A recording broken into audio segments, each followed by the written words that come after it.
안녕하십니까? 반갑습니다. 자, 이번 시간에는요, 민사법에 대해서 보도록 하겠습니다.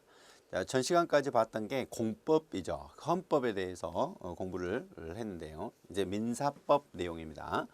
자, 첫 번째 민법 내용인데, 공법은 뭐 국가와 국민과의 사이라고 본다면, 민사법의 경우에는요, 사인 사이의 관계 내용입니다. 아파트를 사고 팔고 옷을 사고 팔고 강의를 또 이게 듣기 위해서 돈을 지불하고 이제 강의를 지불하고 이런 계약 관계 이런 것들을 규율하는 것을 가리켜서 이제 민사 관계죠. 그런데 거기에 분쟁이 생길 수가 있죠. 집을 구입을 했는데 아파트에 하자가 있더랄지 이런 부분들. 개인 간의 사적 생활 관계에 재산이랄지 또는 이제 가족 관계랄지 이런 걸 규율하는 내용입니다. 뭐 혼인이나 약혼이나 이혼 그리고 또 사망 시의 상속 이런 걸 내용으로 하는 게 바로 민사 관계이죠. 자, 그럼 성질을 보면 사법으로서의 민법이 있어요. 민법은 개인과 개인 간의 관계를 규율하는 내용이에요. 여러분들과 저의 관계, 그리고 또 집을 사고 파는 관계, 이제 이런 것들, 이런 걸 가리켜서 다 여기 해당하죠. 일반 사법으로서 민법인데 민법은 사람이기만 하면 누구든지 일반적으로 적용된 일반 사법이라고 볼 수 있습니다. 이제 결국 뭐 어린아이라 할지라도 결국 민사법이 적용이 되는 거죠. 이제 거기에 다만 이제 제한될 수는 있어요. 미성년자의 법률 행위는 취소할 수 있달지 이런 걸 제한을 하긴 합니다. 실체법과 절차법이 있는데 이게 이제 결국 권리 의무를 규율하는 게 이것이기 때문에 실체법이에요. 민법은 절차법이 아니라 민법은 권리 의무를 발생명을 소멸시킨다. 그래서 절차법은 민사소송법이 있죠. 자, 다음 넘어가 볼까요? 그럼 이제 민법의 법원이다. 그럼 이제 법원이라는 건 법의 존재 형식이죠. 결국 민법이라는 것과 관련해서 민사관계에서 적용되는 이 법의 존재 형식 이걸 이제 법원이라고 하죠. 법의 연원 그리고 민사에 관한 적용되는 법규 이걸 법원이라고 그래요. 자, 그럼 민법에는 민법전이라는 게 있어요. 그리고 원래 이제 첫 번째 민법은 법률이 먼저 적용이 되고요. 법률이 없으면 두 번째로 관습법에 의하고 관습법이 없으면 조리에 의한다. 이제 이렇게 규정이 되어 있어요. 그러면 불문법이죠. 우리 앞에서 봤던 관습법과 조리라는 거. 민법 조문의 1조에 보면 민사의 관계에서는 법률에 의한다. 민법전이라는 법이 있어요. 갈등이 있을 때 그걸로 해결을 하도록 하고 있는 거죠. 특별히 이제 법률에 보면은 뭐 임대차 보호법이랄지 이런 법들에 의해서 우리가 이제 뭐 집에 가서 살고 임대차 관계를 규율한달지 이런 걸 적용하게 됩니다. 관습법이 적용되고 법률이 간다. 그래서 법률이라는 거는 민법 요지의 법률은 민법전만을 의미하는 게 아니라요. 이제 그 외에 민사특별법, 이제 부속법률, 명령, 규칙, 조약 이런 걸 다 포함을 하는 거고요. 관습법이라는 건 뭐냐 그러면 수차에 이루어진 관행이 법적 확신을 얻으면 관습법으로서 인정이 돼요. 사회 구성원사 일정한 행위가 장기간 반복적으로 행해지는 관행이 존재해요. 관행을 법규범으로 인식하는 법적 확신이 있으면 이제 관습법이 되는 것이죠. 좀 예를 들면 시골에서 또 흘러가는 물을 계속 사용한다. 유수 사용권이라는 그러한 것들이 반복적으로 계속 사용했다면 그런 권리로서 인정이 되는 것이죠.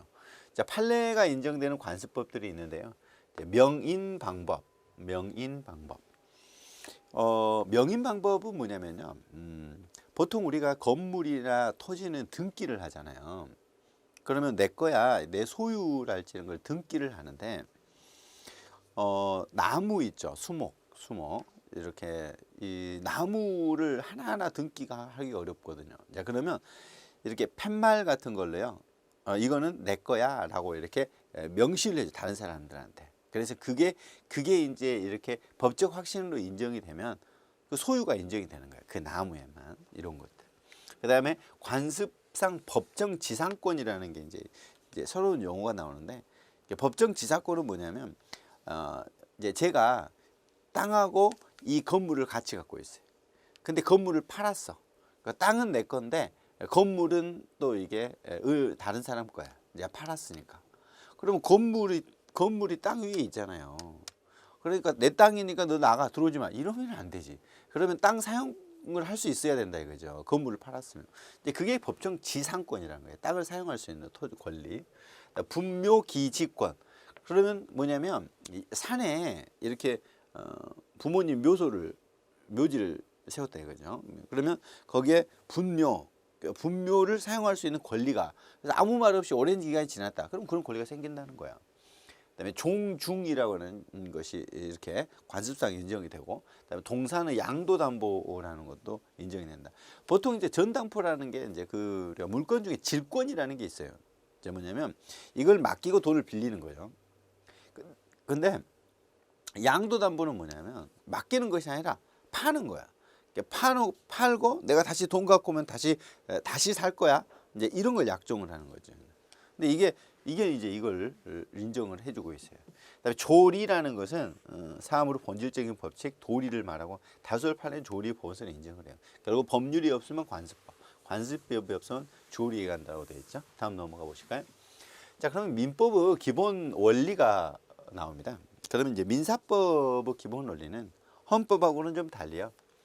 이 사적 자치 원칙이야. 사적 자치 원칙.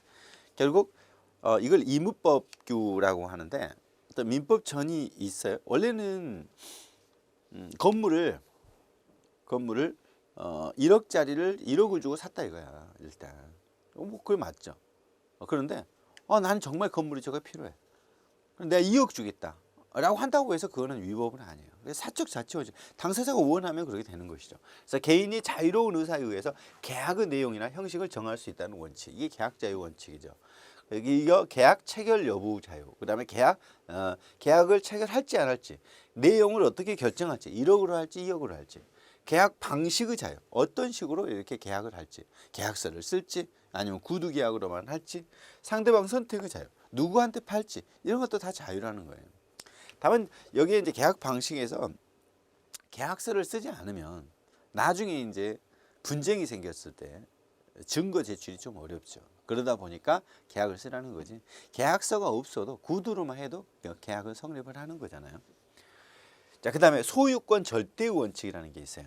개인의 사유재산권의 절대적 지배를 허용하고 국가나 다른 사이는 이에 제한하지 못한다. 우리 헌법 23조에 재산권 규정이 있잖아요. 그런 것처럼 거기에 근거를 해서 이 소유권이라는 것은 누구도 침해할 수 없다라고 하는 거죠. 내 건데 국가라고 해서 함부로 가져가면 안 돼요. 법률에 의하지 않고는.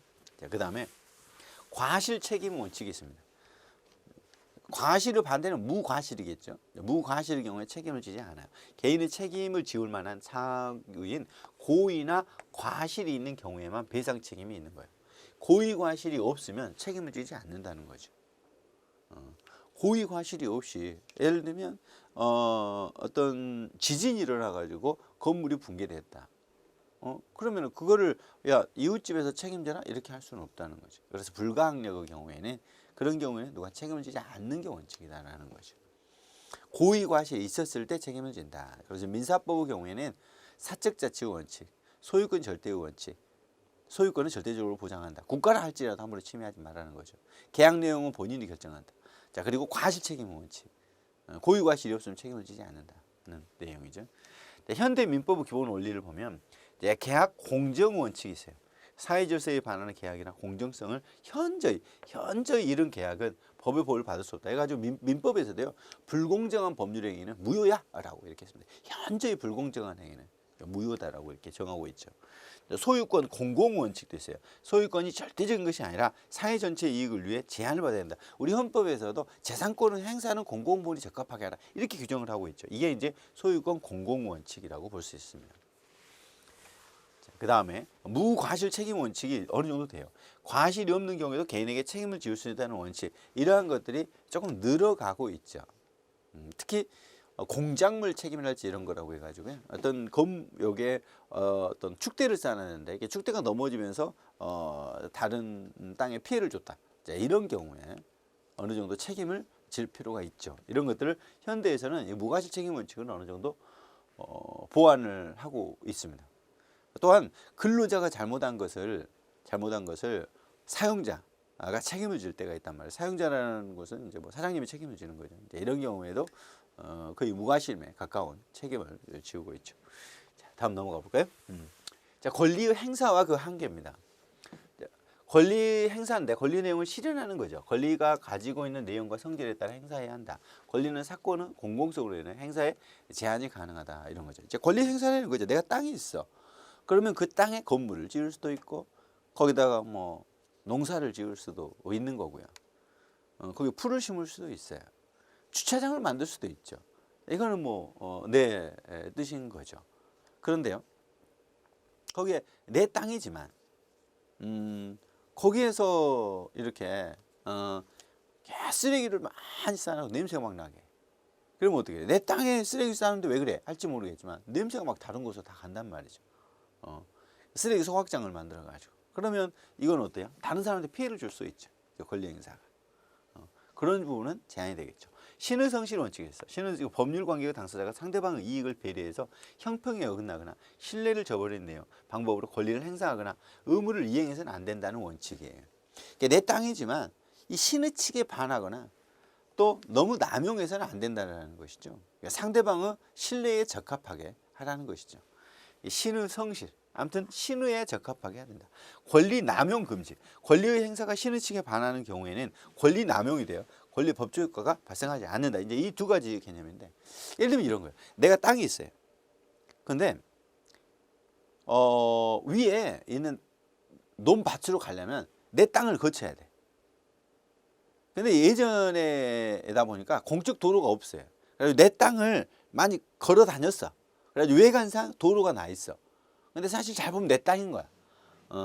그래서 내가 말뚝을 가가지고 이렇게 이제 도로를 막아버린 거야. 그러니까 항의를 하겠죠. 그런 거 내 땅인데 왜? 내 땅이 한 건데? 그러나 그거는 신의 칙에 반하고 권리남용 금지 원칙에 반한다는 거예요. 계속적으로 사용했던 도로 외관이라는 거죠.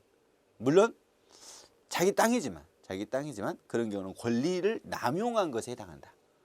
그래서 그런 경우에는 이제 권리 행사가 인정이 안 되는 거죠. 다음 넘어가 보실까요? 이제 자연인이라고 해서 권리 능력이 있어요. 권리라는 건 이제 내가 권리를 가질 수 있는. 그러면 얘네들 분필을 내가 소유할 수 있어요. 이 소유권이라는 게 가장 대표적인 권리인데 저는 이걸 가질 수 있죠. 왜? 저는 자연인이거든요. 모든 인간은 자연인이에요. 여기서 말하는 자연인은 모든 인간입니다. 권리의 주체가 될 수 있는 지위 자격을 권리 능력이라고 하는데 모든 사람에는요, 이렇게 사람은 일단 이제 이게 출생에서 사망 시까지는 다 권리 의무 주체가 돼요. 그리고 일정한 경우에 이제 태아도 인정이 되죠. 권리의 주체가 될 수 있는 거예요. 이제 그러면 이것에 대해서 2살짜리든 3살짜리든 그다음에 뭐 99세거든 100세거든 소유권을 가질 수 있죠. 권리를 가질 수 있어요. 그런데 이미 돌아가셨어. 사망했어. 그러면 이 권리를 가질 수 없죠. 모든 권리 의무가 소멸하게 돼요. 그래서 권리를 가질 수 있는 자격은 생존하고 있어야 돼요. 따라서 이렇게 출생 시부터 사망 시까지 권리를 가지는데 그러면 이제 언제 출생이냐, 언제 사망이냐라는 걸 봐야 돼요. 그래서 출생이라는 것은 뭐냐? 출생 시기에 대해서 태아가 모체 밖으로 완전히 나온 때를 기준으로 하는 전부 노출설이 통설이다 이렇게 보고 있어요. 그러면 전부 노출이 되어야 이렇게 이 모체로부터 그래야 사람이라는 거죠. 그러면 엄마 뱃속에 이제 태아로 있는 동안 이거는 사람은 아니에요. 다만 태아에게도 어느 정도 이렇게 인정을 해주는 조항이 있기는 하죠. 이제 이게 그렇죠. 근데 민법에서는 이렇게 보는 거예요. 권리 능력을. 그런데 그 살인죄에서 사람을 살해했다 이런 게 나와요. 나중에 이제 형사법 배우면서 나올 텐데 거기에서 사람은 누구냐면 진통설이에요. 진통을 하게 되면 그때부터 사람으로 봅니다. 진통을 하고 있는데 이거를 뭐 우리가 낙태라고 이렇게 말을 하는데 진통 후에는요 이걸 낙태를 하게 되면 이거는 사람을 죽인 거기 때문에 살인죄가 되는 겁니다. 낙태죄가 아니라. 그러면 종기는 사람은 오직 사망으로 인해서 권리력을 사는데 사망의 시기에 대해서 통설은 어떻게 보느냐? 호흡과 심장의 기능이 이 정지한 때 이걸 호흡 맥박 종지설이라고 그래요. 이게 사망으로 봐요. 근데 호흡과 맥박은 뛰는데 뇌가 죽었어. 이걸 뇌사설이라고 하는데 최근에는 이 뇌사도 사망으로 인정해야 되지 않느냐라고 하는 게 유력하게 많이 오고 있지만 우리 법적으로 보면은 일단 뇌는 살아있다면 그런 경우는 사망은 아닌 걸로 일단 보고 있는 것이죠. 자, 사람은 이렇게 권리 의무를 가질 수 있는 권리 능력이 있죠. 그다음 넘어가 보시면요. 예. 그럼 태아는 어떠냐? 태아. 태아는 사람을 출생한 때부터니까 전부 노출이 돼야 되기 때문에 전부 노출이 되지 않은 태아는 일단 사람은 아니거든요. 출생전의 태아는 원칙적으로 권리 능력을 갖지 못한다. 태아에게 불리한 경우가 생긴다. 자, 따라서 민법은 태아의 보호를 위해서 예외적으로 특정한 권리, 불법 행위에 의해서 손해배상 청구권. 예를 들면 지금 임신해 있는데 이렇게 밀쳤어. 그래가지고 이 태아도 손상이 된 거야. 기형아로 태어났다든지 이럴 수 있잖아요. 그 다음에 또 상속, 그 다음에 유증, 이제 이게 뭐 할아버지가 돌아가셨달지 부모가 돌아가셨달지 인지 등에 관해서 권리 능력이 있는 것과 마찬가지로 취급한다. 이렇게 여기 이거는 상속은 다 아실 것 같고, 그다음에 유증이라는 것은 이렇게 이제 그 이렇게 사망하기 전에 유언으로 증여를 하는 거예요. 이게고, 그다음에 인지라는 건 뭐냐면 이게 그 결혼을 안 했는데 태아인 동안에 있잖아. 친 아빠가 있을 거 아니에요. 그랬을 때 아빠가 얘가 내 애야라고 이렇게 인정하는 어떤 상속, 이게 친족 상속 보상, 것을 인지라고 하는 거예요. 태아는 살아서 출생하여만 권리를 갖게 됩니다. 다음 넘어가 보시죠. 의사 능력이에요. 이제 권리 능력은 뭐냐면 권리와 의무를 가질 수 있는 자격, 이거를 이제 권리 능력이라고 하는 거고요. 자기 행위 의사 능력이라는 것은 자기가 정상적으로 정신적으로 할 수 있느냐, 이런 의사 능력이라는 거예요. 이게 뭐 치매가 왔달지 그러면 의사 능력이 이제 없게 될 가능성이 높죠. 자, 행위 능력은 뭐냐면 단독으로 완전하게 유효한 행위를 할 수 있느냐, 이런 건데, 제한 능력이, 이게 행위 능력이 제한되는 경우가 있다. 법률에 어떤 행위를 당사가 될 능력이 없거나 부족한 사람을 제한 능력자라고 그래요. 그러면 제한 능력자는 누구냐? 미성년자와 뭐 그다음에 이제 일단 미성년자가 있어요. 이제 미성년자 제한 능력자입니다. 이렇게 미성년자는 만 19세에 달하지 않은 자를 미성년자예요. 그럼 미성년자가 법률 행위를 하잖아요. 미성년자가 가가지고 휴대폰 사왔어. 그러면 단독으로 이렇게 못하고 법정 대리인의 동의를 얻어야 된다. 결국 이 부모님 등 법정 대리인의 동의를 얻어서 휴대폰을 사야 된다. 이게 법정 대리인의 동의를 얻지 않고 한 행위는 취소할 수 있다. 취소할 수 있다는 말은 취소하기 전까지는 유효하다는 거예요. 일단. 근데 예외적으로 권리만 얻거나 의무만을 면하거나, 예를 들면 어디 가고 누가 이제 그 휴대폰을 그냥 준 거야. 이게 의무는 없어. 그 다음에 의무만 면한 거야. 빚 갚을 게 있었는데 이제 채무를 면제해 준 거야. 이런 거라지. 자기한테 이익만 되는 거잖아. 처분을 허락한 재산의 처분. 부모가 10만 원 준 거야. 근데 그 10만 원 갖고 쓰는 거는 뭐 자기 혼자 할 수 있죠. 영업 허락을 받은 경우, 그 영업. 그다음 대리 행위는 단독으로 할 수 있어요. 이게 미성년자도 대리 행위는 단독으로 할 수 있습니다. 임금 청구, 자기가 일한 거, 알바한 거, 제한 능력을 이유로 하는 취소 등 행위는 예외적으로 미성년자가 단독으로 유효하게 할 수 있다. 자, 이렇게 미성년자도 단독으로 할 수 있는 경우가 있다는 거죠. 자, 그다음 넘어가 보시면 피성년 후견인이에요. 피성년 후견인. 예전에 금치산자라고 했었는데 정신적 제약으로 사물을 처리할 능력이 지속적으로 결여되어 있는 사람이에요. 그리고 법원에서, 즉 가정법원에서 성년 후견 개시 심판을 받은 자죠. 결국 법원에서 이렇게 심판을 받았을 때 이렇게 되는 겁니다. 자, 피성년 후견 개시 요건을 보면 본인, 배우자, 사촌 이내의 친족이나 미성년 후견인, 미성년 후견 감독인, 그다음에 한정 후견인, 후견 감독인, 특정 후견 감독인. 결국 사촌 이내 이게 전부 다 후견인이죠. 후견인이나 후견 감독인. 그리고 검사, 지방자치단체의 장의 청구에 의해서 성년 후견 개시 심판을 한다. 이제 결국 본배 사후검, 본배의 사후검지 이렇게 되죠. 전부 다 후견이니까 후견 감독인 이렇게 되니까 본배의 사후검, 본배의 사후검지, 이 경우가 청구를 해서 이렇게 하는 거예요. 본인 의사를 고려해야 되겠죠. 자, 그다음에 이제 가정법원에 가서 선고를 해요. 피성년 후견인 능력을 보면 피성년 후견인은 법률을 원칙적으로 취소할 수 있다. 피성년 후견인은 원칙적으로 취소할 수 있는 거야. 가정법원은 피성년 후견인이 단독으로 할 수 있는 법률행위 범위를 정할 수 있고요. 일용품의 구입 등 일상생활에 필요하고 그 대가가 과도하지 않는 법률행위는 피성년 후견인이 단독으로 할 수 있다. 이렇게 되죠. 그 다음에 피한정 후견인이 있습니다. 피한정 후견인. 정신적 제약으로 사물을 처리할 능력이 부족한, 좀 부족한 거야. 한정후견인을 일정한 자의 청구에 의해서 가정법원으로 한정후견 개시를 심판을 받았을 때 피한정후견인이 되겠죠. 자, 넘어가 보시면 그러면 이것도 범배의 사, 그다음에 후, 그리고 검지. 이제 여기 이제 심판 청구를 해서 가정법원에서 심판을 하는 거죠.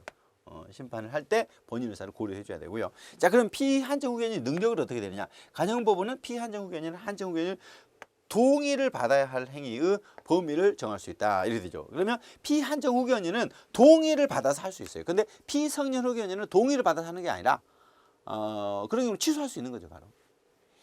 자, 한정후견인의 동의가 필요한 법률 행위를 피한정후견인이 한정후견인이 동의 없이 했을 때 그때는 취소할 수 있죠, 이렇게.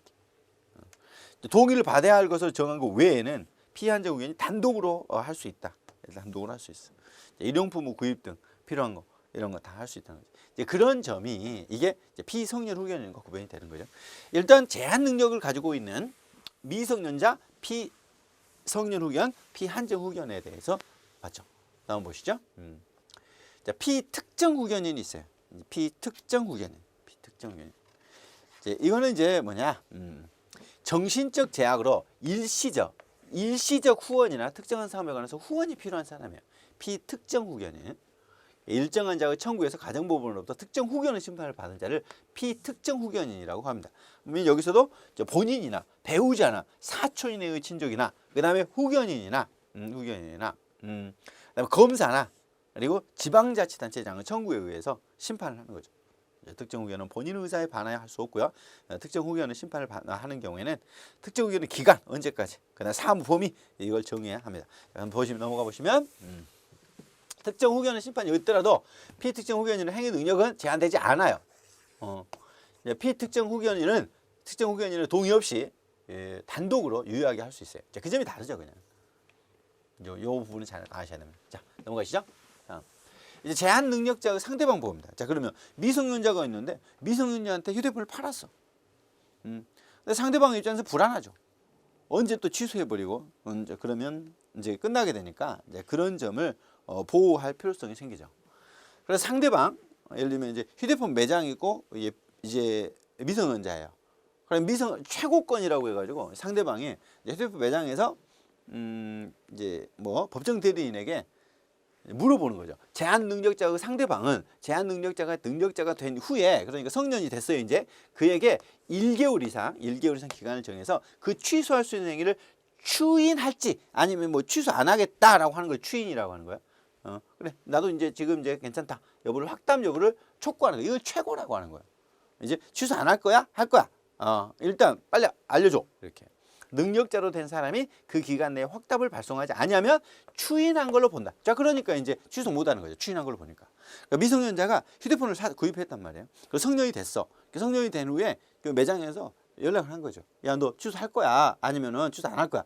이제 취소 안 하는 걸 추인이라고 하는 거예요. 근데 아무 말이 없어. 그럼 추인한 거야. 이제 추인한 걸로 본다. 이게 간주죠. 간주가 이제 추정이 아니고요. 그러면 이게 반증이 있어도 안 되는 거죠. 이거는 판결이 있어야 되죠. 자, 제한 능력자가 아직 능력자가 되지 못하는 경우에는 그 법정 대리인에게 추인 여부를 촉구를 할 수 있는 거죠. 부모들에게.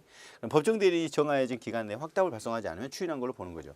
다 특별한 절차를 필요한 경우가 있어요. 절차가 정해진 기간 내에 그 절차를 밟고 확답을 발송하지 않으면 취소한 걸로 본다. 이제 이 부분은 좀 잘 알아야 되겠죠. 그러니까 여기 원래는 너 취소할 거야 안 할 거야 라고 물어본단 말이죠. 미성년자에게. 아무 말이 없으면 거절한 걸 여기에 이제 추인한 걸로 본 거야. 추인한 걸로. 그런데 여기 특별한 절차를 밟아야 되는데 절차를 안 밟아. 그러면 이건 취소한 걸로 보는 거야. 취소한 거. 특별한 절차를 거치지 않았을 때는 추인한 걸로 보는 거고 특별한 절차를 거쳐야 될 때는 취소한 걸로 보는 거예요. 그다음 넘어가시죠. 이제 근데 방금은 최고권이에요. 이제 상대방이 미성년자에게 야, 너 취소할 거야 안 할 거야? 또는 이제 그 부모에게 취하실 거예요 아니면 추인하실 거예요 이렇게 물어봐서 빨리 확정을 하려고 하는 거예요. 거래를. 그다음에 철회권이라 철회권. 자, 제한 능력자가 맺은 계약은 추인이 있을 때까지 상대방이 그 의사표시를 철회할 수 있다. 그러니까 휴대폰 매장에서 야, 너 미성년자였구나. 야 이제 너한테 안 팔래. 이거 가능해. 이게. 상대방이 계약을 당시에 제한 능력자임을 알았을 경우에는 처리할 수 없어. 그러니까 이게 미성년자인지 몰랐단 말이야. 그런 경우에는 미성년자 모르고 내가 휴대폰 팔았네. 처리할게. 휴대폰 가져와. 내가 돈 이렇게 다 이제 다 없던 걸로 할게. 근데 알았어. 그러면 처리할 수는 없어요. 그럼 거절권은 뭐냐? 제한 능력자가 단독 행위는 추인이 있을 때까지 상대방을 거절할 수 있다. 그러면 계약이 있고 단독 행위가 있거든요. 계약이라는 것은 어떤 쌍방이 필요한 것이고 단독 행위라는 건 혼자 하는 거잖아. 그래서 이게 추인할 수 있을 때까지 이게 단독 행위는 거절할 수 있고 계약은 철회할 수 있죠. 제한 능력자의 속임수가 있습니다. 그럼 뭐냐? 미성년자가 속였어. 제한 능력자가 속임수로서 자기를 능력자로 믿게 했다 이거죠. 그 행위를 취소할 수 없다 이렇게 되는 거예요. 속였다면. 민증을 속인 거야. 이럴 때. 성년자나 피성년 후견이 속임수를 써서 법정 대리인의 동의를 있는 것처럼 믿게 한 경우에도 역시 취소할 수 없다 이거야. 속였다 이거예요. 피성년 후견이든 또는 미성년자든 이런 경우에 속였다면 이런 경우는 취소할 수 없다. 원래는 취소할 수 있지만 다음 넘어가시면 책임 능력이 있어요. 이거는 위법 행위로 해서 자기 행위에 대한 책임을 질 수 있는 능력을 책임 능력이라고 그래요. 자, 그러면 권리를 가질 수 있는 능력, 내가 소유권자가 될 수 있는 능력, 사람이면 다 돼. 이게 권리 능력이에요. 그다음 의사 능력은 뭐냐면 이게 뭐 치매가 걸렸다 할지 판단 능력이 전혀 없어. 이걸 의사 능력이라고 그래요.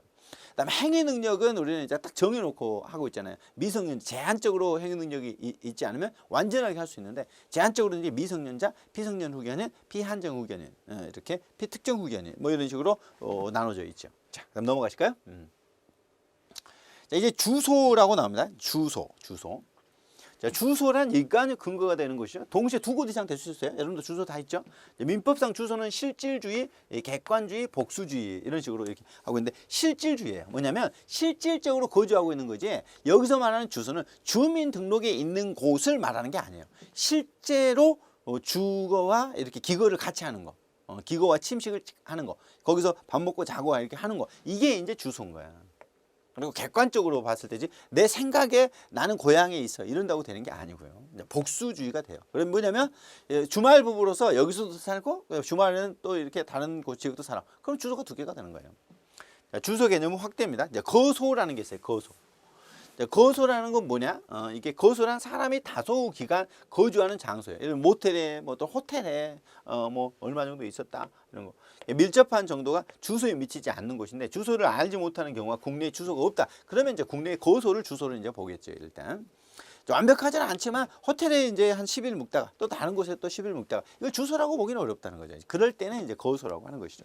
가주소라는 뭐냐? 거래의 편의를 위해서 당사자가 설정한 주소예요. 어느 행위에 의해서 가주소를 정한 경우는 그 행위에 관해서 그를 주소로 보는 것인데, 자, 그거는 이제 뭐 거래하려고 이제 주소로 편정하는 거예요. 그다음 넘어가 보시면 자, 부재자가 나온다. 부재자. 종래의 주소나 거소를 떠나 이제 당분간 돌아올 가능성이 없어요. 어디 갔는지 모르겠네. 실종됐네. 예, 이런 경우처럼요. 재산에 관한 이해 관리할 사람이 없는 자, 이걸 부재자라고 그래. 생사불명일 것은 필요하지 않아요. 그러니까 뭐냐면 살아있는 줄은 알아. 근데 지금 주소에 없어. 이런 경우를 부재자라고 합니다. 그럼 부재자의 재산 관리를 해야 되잖아요. 지금 재산을 놔두고 가버렸으니까. 이런 것이 여기서 이제 부재자와 이제 관련된 논점인데, 부재자가 재산 관리를 둔 경우에는 국가는 원칙적으로 간섭하면 안 되죠. 그 재산 관리니까. 그러나 본인은 부재자의 관리인의 권한이 소멸해 버려서 관리인이 부재자의 생사가 분명하지 않은 때는 예외적으로 국가가 관여하죠. 원래는 이렇게 재산 관리인을 뒀다. 재산 관리인 하면 되지. 근데 예외적으로 국가가 하는 경우가 있다. 그래서 부재자가 재산 관리를 정하지 아니했다 이거예요. 자, 그러면 법원은 이해관계인이나 검사의 청구에 의해서 재산 관리에 관한 필요한 처분을 명하여야 된다. 재산 관리를 해야 되니까. 법원이 선임한 재산 관리인은 언제든지 사임할 수 있고 법원도 언제든지 교체할 수 있죠. 자, 그다음 넘어가 보시면 이거는 부재자 재산 관리고, 실종 선고라는 거 들어보셨는지 모르겠는데 실종 선고. 실종 선고는 뭐냐? 부재자의 생사가 일정한 불명하지 않아요. 일정한 절차에 따라서 법원이 그 부재자에 대해 실종 선고를 해서 사망으로 간주하게 하는 제도예요. 이게 실종 선고입니다. 간주예요. 추정이 아니라. 그럼 실종 선고는 뭐냐? 부재자의 생사가 5년간 분명하지 아니한 때에는 법원은 이해관계인이나 검사의 청구에 의해서 실종 선고를 해야 되는데, 이제 전지에 임한 자, 전쟁이 터져 침몰하는 선박이 침몰했어. 그다음에 추락하는 항공기 안에 있었어. 그러면 사망으로 갈 가능성이 높죠. 이제 사망 원인이 된 위난이 당사자의 생사가 전쟁이 끝난 후에 지금 이게 안 와. 선박이 침몰된 후 항공기 이게 추락한 후 종료된 후 1년간 분명하지 않을 때는 실종 선고해야 된다. 이렇게 되죠. 원래는 이제 5년간인데 이게 전지, 그다음에 침몰, 추락 이런 경우는 1년간 기다려 준다는 거죠. 이렇게. 자, 그다음 넘어가 보시면 그러면 이제 실종 선고의 효과입니다. 사망으로 간주되는 거죠. 사망으로 간주된다. 사망 간주. 실종 선고를 받은 자는 실종 선고를 만료한 때 이렇게 이제 1년, 5년, 1년이죠. 사망으로 본다. 추정이 아니죠. 추정이 아니고. 자, 사망 효과가 생기를 보면은 실종자의 종래의 주소를 중심으로 하는 사법상 법률관계에 국한한다. 따라서 돌아온 후 법률관계나 실종자가 다른 곳에서 법률관계는 사망 효과가 미치지 않죠. 그러니까 이제 여기에서는 없었는데 다른 곳에 살고 있었어. 지금 이제 뭐 드라마나 영화에 많이 나오죠. 여기 정신이 이렇게 기억상실증 돼가지고 다른 곳에 살고 있었다. 뭐 이럴 수 있잖아요. 이제 그곳에서 한 것은 그대로 유효지. 그다음에 실종소가 취소인데 실종자의 생존한 사실, 살아있네. 전조 규정에 상이한 때에 사망한 사실이 증명됐다 이거야. 그럼 법원은 본인이나 이해관계, 검사의 청구에 의해서 실종선고를 취소해야 된다. 그러나 실종선고 후 그 취소 전에 선의로 한 행위는 효력이 없다 이거죠. 그럼 실종소가 됐으니까 이렇게 사망 간주가 됐잖아요. 사망 간주 후에 여기에 이제 취소 전에 뭐 부동산을 샀달지 뭐 이런 사람들 있잖아요. 이제 그런 사람들은 뭐 효력이 영향이 없죠. 그다음에 보시면 이 실종 선고 후 취소가 있을 때 실종 선고를 직접 원인으로 해 재산을 취득한 사람이 있다. 그럼 선이다. 그러면 그에 받은 이익이 현존한 한도에서 반환 의무가 있고, 악이다. 알고 있었다. 살고 있는지 그 받은 이익에 이자까지 붙여서 반환해. 손해가 있으면 배상해야 되고, 선의로 했으면 현존하는 이익만 주면 되는 거고, 악이었다면 전부 다 배상해야 되고 이렇게 되겠지. 자, 이번 시간 여기까지 하고요. 다음 시간에 이어가겠습니다. 수고하셨습니다.